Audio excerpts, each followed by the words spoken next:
Hai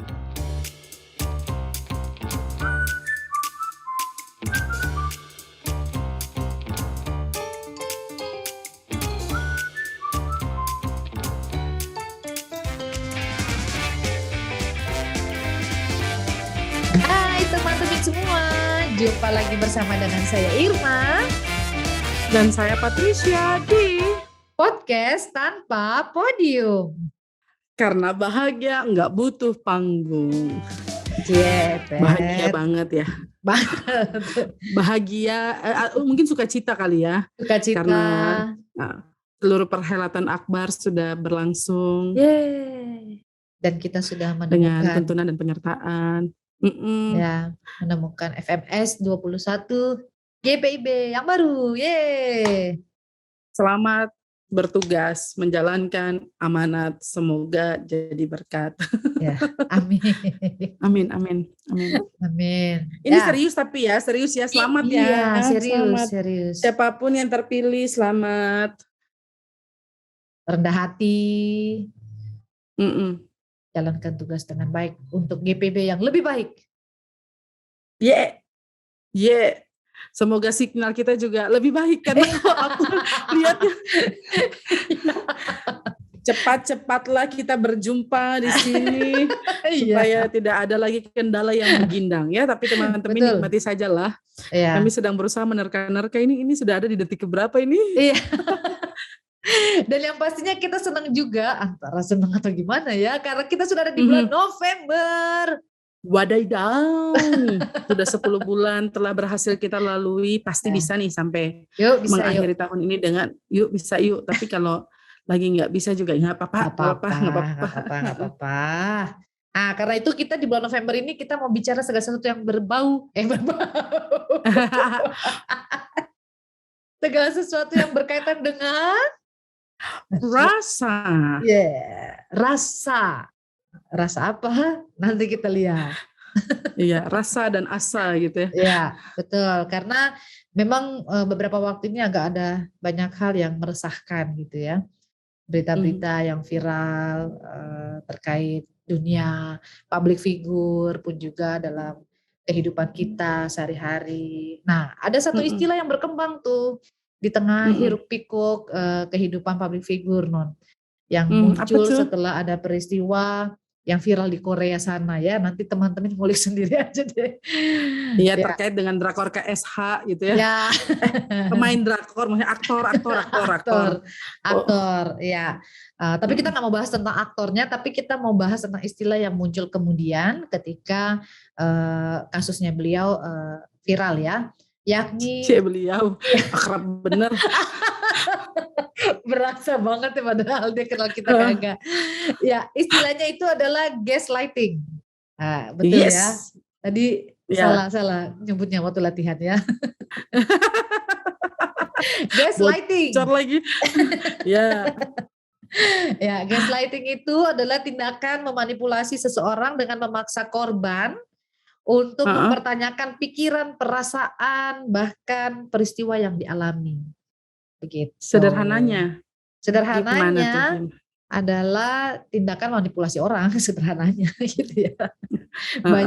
Banyak perilaku manipulatif yang seringkali sadar atau tidak sadar terjadi dalam kehidupan kita, bahkan mungkin kita pelakunya. Gitu. Ya, manipulasi kan gitu prinsipnya. Kita yang pelaku tapi kita berusaha membuat orang lain merasa bahwa dia yang melakukan gitu, memanipulasi rasa berarti ini ya. Bahwa yang tadinya kita yang salah, orang lain yang harus merasa bersalah. Betul. Jadi benar. Betul.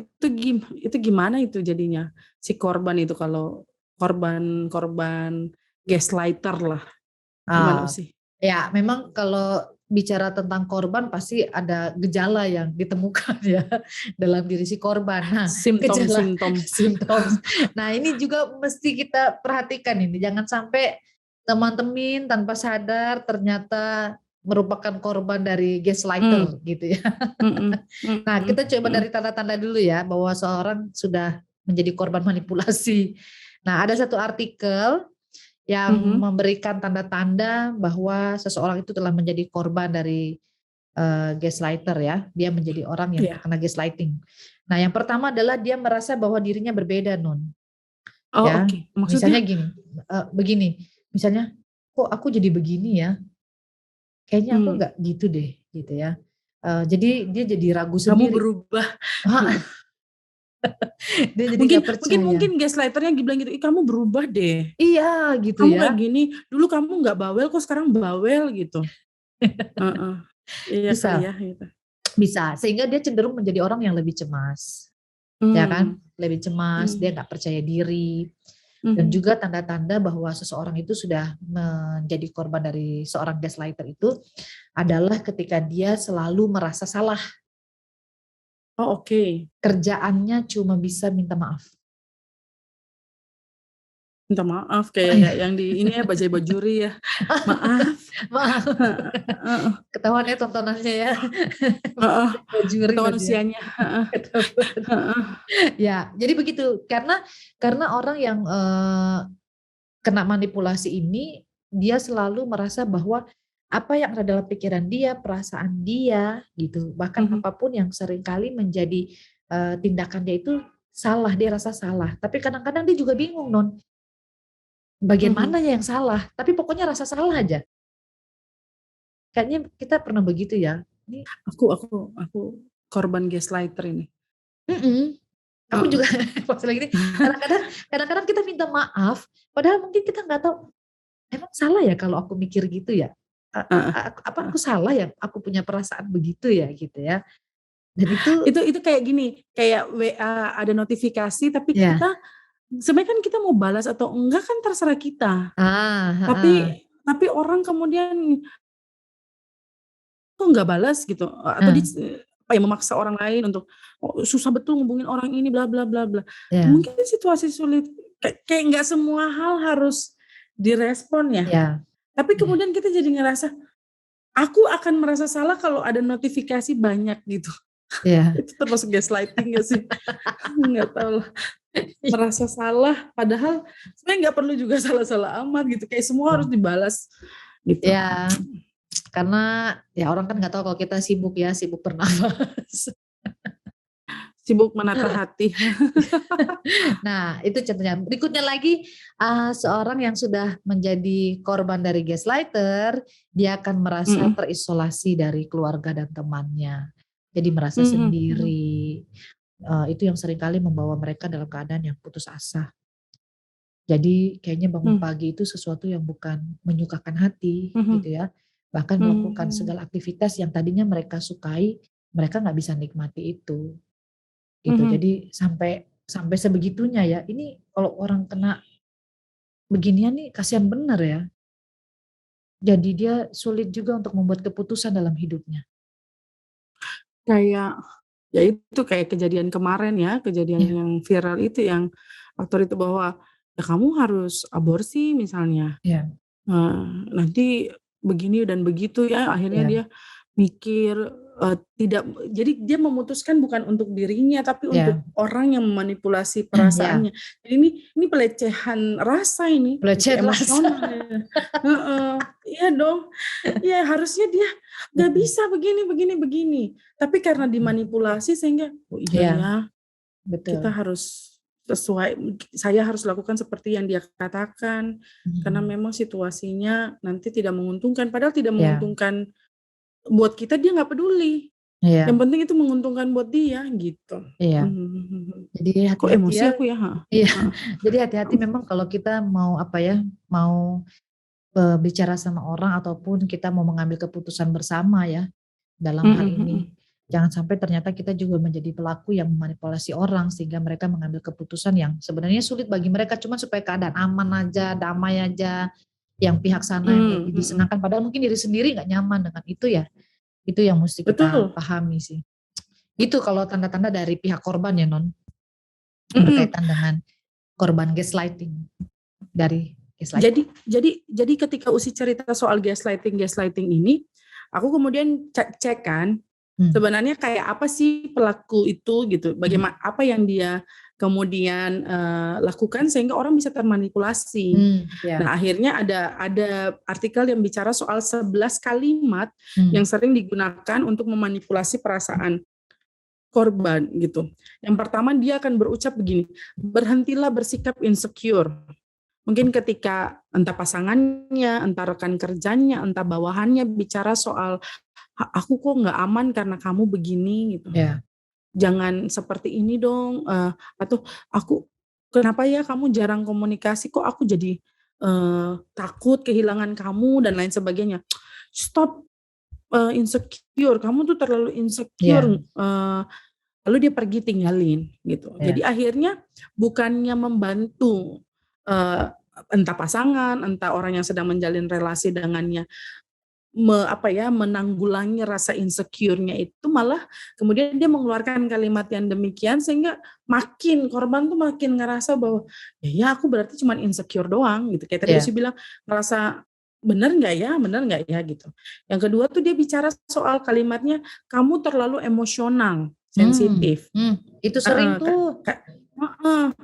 Kadang-kadang ketika kita berelasi dengan siapapun lalu kita baper, dibilang ih baperan, terlalu kenapa sih terlalu bawa perasaan gitu. Lalu akhirnya ya sudahlah, daripada nanti kita dibilang terlalu emosional, terlalu baperan, kita meniadakan rasa itu, tahan diri. Jadi kayak nggak jujur ya, ketika menjalin relasi yang begitu ya. Lalu dia juga sering bilang gini Usi, berhentilah bersikap terlalu dramatis. Orang kan sebenarnya ini drama queen gitu ya. Apalagi biasanya tuh perempuan tuh jadi korban itu. Terlalu membesar-besarkan masalah yang kecil kok dibesar-besarkan gitu. Cuman gak ngasih kabar aja heboh gitu. Cuman apa sih gitu. Terlalu curigaan dan lain sebagainya.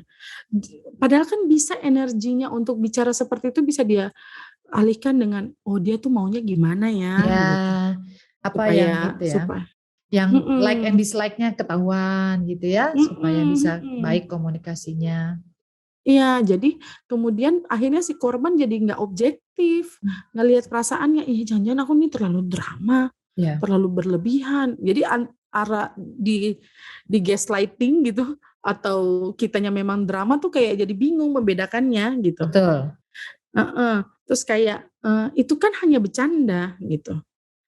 Kayak orang-orang yang gaslighter ini seringkali pakai bercandaan supaya kemudian orang lain gak boleh marah gitu. Ya hanya bercanda kok, gitu aja tersinggung gitu. Dan itu bahaya loh Non. Kadang-kadang orang membenarkan sikapnya dengan alasan bercanda gitu. Padahal kita nggak tahu, mungkin dari awalnya dia nggak ada maksud buat bercanda, cuma karena mungkin dia lihat ada perubahan raut, bercanda kok gitu. Itu kan cuma bercanda. Iya nggak ya? Iya, akhirnya orang-orang gitu gaslighter mereka gitu. Lalu kalimat mujarab lainnya tuh dia bilang gini, itu tidak pernah terjadi kok gitu. Itu untuk menutupi fakta itu. Ketika korban gitu ya, ketika korban kemudian nggak bisa bedain mana yang kenyataan, mana yang kemudian kenyataan di mata gaslighter tadi, kenyataan yang dia rasakan gitu. Makanya dibilang mereka manipulator ulung kan, gaslighter itu. Jadi nggak pernah gitu. Katanya kamu gini, enggak pernah. Percaya aja, itu nggak akan pernah terjadi. Betul. Kamu kayaknya gelagatnya mau mutusin aku deh gitu ya. Aku nggak akan pernah ninggalin kamu. Abis itu dia pergi. Abis itu ghosting. Iyo, pergi jodeng dia. Abis itu yang keenam teman-teman, yang keenam mesti dia bilang gini, jangan terlalu diambil hati deh. Gitu. Aduh, gaslighter itu akan merendahkan perasaan pasangannya ketika khawatir, ketika kesannya itu kayak menyimpulkan masalah, menyederhanakan masalah, tapi kemudian kayak seolah-olah mengabaikan perasaan gitu. Ya udah, akhirnya kita berusaha menutupi perasaan khawatir kita dengan, ya aku mungkin terlalu ambil hati kali ya. Gitu. Iya. Jangan terlalu diambil hati gitu. Ketika ada orang bilang, kok kamu sekarang sama yang ini gini gini gini, misalnya gitu ya, Iya. ketemu gitu. Lalu apa ya, perilaku dia tiba-tiba berbeda kalau di depan orang lain dengan Iya, kita. Kayak betul. kok dia nutupin kita, nggak mau ngakuin kita misalnya gitu. Mhm. Enggak, nggak usah terlalu diambil hati. Mmm, Padahal ini mungkin yang sambil dengerin sambil mikir-mikir, gue pernah iya, gitu nggak ya? iya, iya, iya, Kayaknya.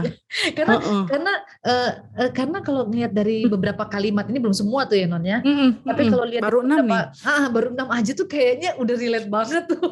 Iya, Maksudnya iya, iya. ya kita sendiri jadi lagi langsung ingat-ingat lah, kayaknya pernah ngomong kayak gitu pernah. Ternyata kita punya kecenderungan untuk memanipulasi orang. Ya, ya, ya, ya. Ya. Terus kayak bilang kalimat berikutnya dia bilang gini, "Masalahnya bukan aku, tapi masalahnya adalah kamu." Oh, Itu sih pernah dengar Tuhan. nggak? Masalahnya bukan kamu aja mungkin yang terlalu Iya, insecure gitu ya. Kamu iya, aja yang terlalu membesar-besarkan masalah gitu. Jadi pelakunya itu nggak punya rasa bersalah. iya, iya, betul. Heeh. Dia dia tahu bahwa dia tahu bahwa, dia yang menimbulkan Iya, pertanyaan-pertanyaan iya, itu. Ya, betul. tapi kemudian supaya bisa lolos dia akan bilang bahwa, "Kamu yang bermasalah bukan aku," gitu. Siapa Iya. suruh mau misalnya ya, Iya. saya kejadian kan seringkali orang pada akhirnya berpihak pada pelaku, tidak berpihak pada korban karena Iya. orang, "Yah mau sama mau kok." Iya, udah tahu dari dulu dia begitu orangnya masih aja Heeh, ngotot, iya. heeh, heeh, heeh, betul. Akhirnya kan kasihan korban makin gak bisa punya apa ya, tempat bernaung, ih Tuhan Iya. Yesus tolong Itu mungkin yang ye. dimaksud tadi ya, Non, ya, kalau dari segi Heeh, korban itu kemudian dia merasa terisolasi. iya, iya, iya, iya, iya. Terus kayak, kalimat yang dia bilang gini, "Niat aku nggak seperti itu kok, jangan salahkan aku dong." Gitu. Itu defensif banget, dia Iya, dia nggak mau kata-katanya disalahkan defensif. heeh, dia nggak mau disalahkan, lalu dia bilang niatnya baik sebenarnya, nggak usah nyalain aku gitu. Niatnya baik, padahal itu kan bikin orang tersinggung Kak, bagaimana? Contohnya apa ya kira-kira ya? Usia, eee Apa tadi bilang, niat apa, niat aku nggak Niat gitu niat aku kok. nggak seperti itu kok, jangan salahkan aku. Mungkin ada tanggung jawab yang harus dilakukan gitu Iya, ya, terus mungkin dia abaikan, nggak bisa mungkin pergi. heeh, janjian tapi nggak kasih kabar, batal atau apakah Mhm, gitu, atau mungkin terlambat terlambat iya. banget. Aku Lalu bukannya niat mau nggak pergi sama kamu mhm, gitu ya, mhm, mhm, tapi, mhm. jadinya yang salah siapa? Padahal kan tinggal bilang, "Minta maaf ya," gitu. Ya, Ini betul, enggak, "Niat aku nggak gitu, jangan salahin aku," gitu. betul. Lalu yang ke-9 ini bicara soal ini asli, ini manipulasi banget, dia bilang, "Sepertinya kamu butuh bantuan," gitu. Kayak seolah-olah korban ada gangguan jiwa gitu. Ih, jahat. Iya, kayak akhirnya kan korban, "Ih, apa aku ada masalah mental ya?" Gitu. Jadi, keraguan itu yang menghantui korban, merasa salah dengan dirinya. Jadi Ya, iya, betul. heeh, kayaknya kamu perlu ke psikolog atau psikiater Iya, deh. Ya nggak apa-apa sebenarnya siapapun punya namanya penyakit ya, mau iya, mental, mau fisik, iya, masing-masing butuh pengobatan. Tapi ketika ada beberapa kasus yang sebenarnya bukan karena gangguan, misalnya kayak, iya, khawatir berlebihan dengan iya, relasi, lalu korban dibilang katanya, iya, "Kamu gangguan," padahal dia penyebab kekhawatiran itu. iya. Dia mungkin juga bingung dia mau bikin apa, dia nggak tahu. Dibilang Mhm, disuruh merasa, dibilang jangan baper, mhm, ya kan? iya, iya. Lalu Disuruh begini dia nggak bisa, lalu kalau terbatas. janji diingkari terus, ya gimana orang mau percaya, tapi kemudian ketika dipertanyakan, "Kamu gangguan deh." Mungkin dibilang posesif lah, lah semua kan pasti nggak ada asap kalau nggak ada api. Sadis. Sadis, dari hati banget, dari hati. Curcol. Terus ini Usi, Itu kalimat nanti. ke-10, kalimat Ya. ke-10, "Udah lupain aja dulu sekarang." Ih, Jadi sadis. kayak, kita jangan ngomongin ini sekarang deh gitu. Iya, Kayak dia tunda-tunda permasalahan gitu, alihkan fokusnya, iya, kayak, "Aku lagi nggak bisa mikir itu," ya pokoknya gitu-gitu iya, ya. Oh, udah nggak sehat tuh, masalah ya harus banget. diselesaikan bersama, jangan tunda-tunda gitu. Yang terakhir itu dia punya kalimat, "Kayaknya kamu salah ingat deh." Ini kayaknya umum nih. Itu kemudian udah bicara rasa terus tiba-tiba dia pikir kita pikun, ya nggak sih? Betul, Jadi kan betul, kita, betul. bukannya itu kronologinya, enggak kamu salah ingat gitu. Kayak misalnya dia pernah cerita atau dia mungkin pernah ngigau waktu tidur lalu bilang nama itu terus ketemu nama itu kan, "Loh yang ini kok kalian baik banget?" gitu, "Enggak, bukannya dia dulu ini sama kamu?" gitu, "Enggak kamu salah Iya. ingat." Selesai Iya. perkara. Jadi kesannya daya Manipulasi. ingat kita yang bagus jadi salah ya. Ya ya ya. Waduh, Ini yang berkecamuk ini gitu-gitu. Jadi itu rasa. teman-teman, maksudnya itu ciri-cirinya. Heeh, coba telaah lagi, kita pernah ada di situasi yang mana gitu. Iya, Jadi gaslighter atau korbannya? betul. Heeh, mari keluar gitu, keluar Ya, dari perasaan-perasaan yang demikian. Dan kayaknya butuh teman ya Usi ya? betul, betul. Karena kalau melihat dari apa yang tadi dikatakan, kata-kata yang suka dilontarkan oleh seorang gaslighter ya, Mhm oleh mhm gaslighter, terus kemudian tanda-tanda yang menyertai korban dari korban lighting mhm gitu mhm ya. Itu kan sesuatu yang sebenarnya sering kita dengar gitu ya. betul. Kata-kata itu kan sering kita dengar gitu. Mhm mhm Dan dalam kondisi begitu kalau dia betul-betul terisolasi, mhm, kasihan benar gitu ya, benar. kasihan. Oleh karena itu sangat penting bagi dia untuk punya yang namanya support system gitu Ya, ya, support benar. system. Jadi ya itulah teman-teman ini pelajaran. Makanya jangan backstreet ya. Benar benar. Jangan terlalu backstreet, maksudnya jangan terlalu karena kita mau menyembunyikan mungkin relasi kita atau apa persoalan kita gitu ya. Terus kemudian kita nggak terbuka dengan orang tua. Kalau punya Mhm, sahabat ya kita nggak terbuka dengan sahabat. Padahal kadang-kadang hal-hal seperti itu perlu supaya mhm, kita tetap tahu dan tetap sadar dengan situasi yang kita hadapi. Nah, iya, apalagi kalau kita berhadapan dengan orang-orang yang siap memanipulasi kita itu kan mengerikan ya kalau mhm, dari yang tadi. Makanya penting kita untuk punya keluarga, punya teman apalagi ya non, teman yang iya, baik, teman yang mau mendengarkan, yang selalu membuat kita berusaha untuk punya akal sehat dalam menghadapi segala mhm. situasi. Nah, Tapi jangan temen makan temen juga. ya itu lagi.